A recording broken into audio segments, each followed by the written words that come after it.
A sociedade e o silêncio da guerra. Depois de uma Primeira e Segunda Guerra Mundial, o mundo se constrói anos depois e mostra uma espécie de continuação da guerra, o que seria chamado de Guerra Fria, em dois mundos agora divididos, duas grandes regimes políticos que mostravam o mundo assim dividido. O poder, o status e a superioridade eram todos sinônimos de dominação. Assim era a continuação de uma guerra em escala mundial. Se mostrava assim aos cidadãos que de alguma forma se mantinham isolados em parte diferentes do mundo.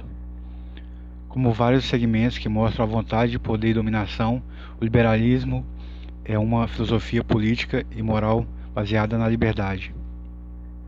O comunismo é uma ideologia política e socioeconômica que pretende promover o estabelecimento de uma sociedade igualitária. O socialismo, organização econômica que advogam a propriedade pública e coletiva. O capitalismo é um sistema econômico baseado na propriedade privada dos meios de produção, acumulação de capital. Ao mesmo tempo, sob o regime de uma guerra por um poder e hegemonia fadada por uma dominação de economia e mecanismos os quais mantinham os seres humanos em um determinado controle, mostravam uma máscara da realidade que poderia ser realizada. Assim era para os liberais. O mundo se dividia em dois blocos, comunistas e liberais. Se o fim das guerras mundiais mostrava experiência e pobreza do ser humano, mostraria uma desolação e desilusão, onde todos os atos de um liberal seria trabalho para um comunista. Depois de todas as autoridades e leis do Estado, a busca por forma de vivência, principalmente por causa de uma divisão, onde as pessoas ficam agora presas a determinadas ideologias e seu fluxo entre uma naturalidade e Deus se veem frustrados. Agora deve surgir novas coisas, como por exemplo, novas ideologias, novos hábitos, novos fluxos, novas ideias de uma maneira geral. Mostra-se assim uma espécie de superioridade, não mais de raça, mas como era mostrada no fascismo alemão, em sua propaganda durante a guerra. Mas uma espécie de máscara inventada em meio ao problema de escolha. Os blocos os quais não dividiam apenas ideologias, mas o mundo mostrava que deveria existir novas ideias em meio ao colapso e novidade da continuação em uma guerra, que agora é chamada Guerra Fria. O poder, a superioridade e a dominação estavam em jogo sob a influência dos hábitos. Assim, é mostrado vários motivos dos quais surgem a princípio a construção do Muro de Berlim, as máscaras, as quais mostram a superioridade, busca de hegemonia dos homens e a submissão dos indivíduos, como falta de identidade nas gerações que vão surgindo em meio ao problema do espaço e mundo ideológico. A liberdade não expressa a experiência,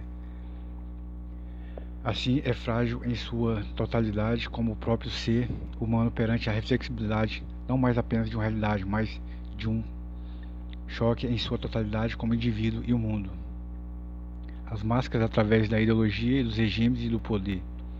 Assim era observado o vazio no comportamento e no juízo das pessoas do pós-guerra, onde os jovens não se sentiam responsáveis pelos acontecimentos políticos e os regimes assim instaurados, onde os cientistas políticos expõem sua crítica reivindicando a moralidade a qual não estava mais nas mãos dos representantes das representações do cidadão como pensadores descrevem essas gerações. As mentes mais moderadas e sérias desse século não veem razões para pensar que o mundo caminha para o que nós, no Ocidente, consideramos como instituições políticas e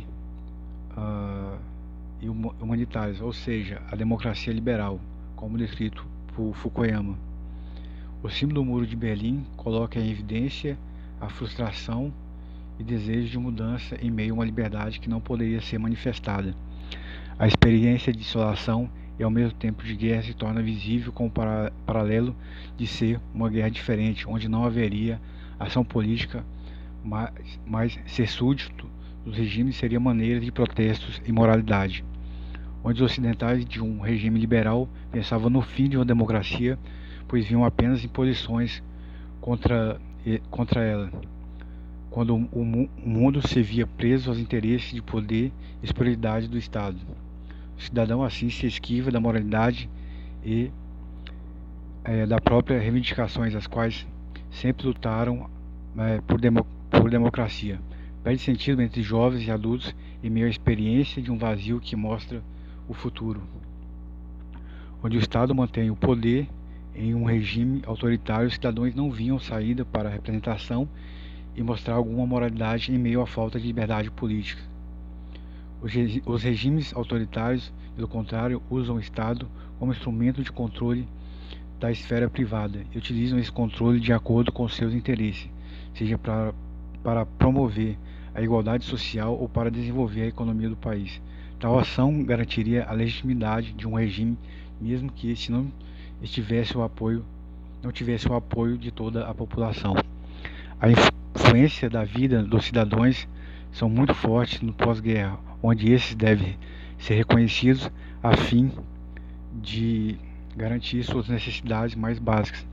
A experiência e pobreza são observadas em meio à prosperidade que agora, ao contrário de uma escravidão, onde havia submissão, mostra a experiência e pobreza, onde vivem os cidadãos em meio à Guerra Fria, como nos escritos de Benjamin, retomando a velha figura do bárbaro na experiência da ruptura do tempo pela guerra e destruição de uma produtividade e metas.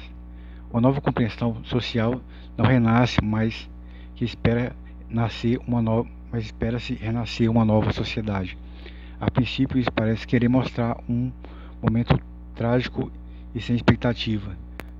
De toda forma, não é possível esquecer que a técnica são agora novas técnicas, onde a técnica de alguma forma sempre existe em continuação, assim como a história e o que possa moldá-la.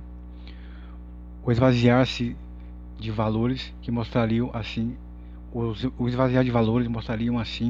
a sociedade com novas ideologias e rupturas em meio aos fragmentos do velho mundo medievo. Evoca a liberdade trágica da experiência e pobreza.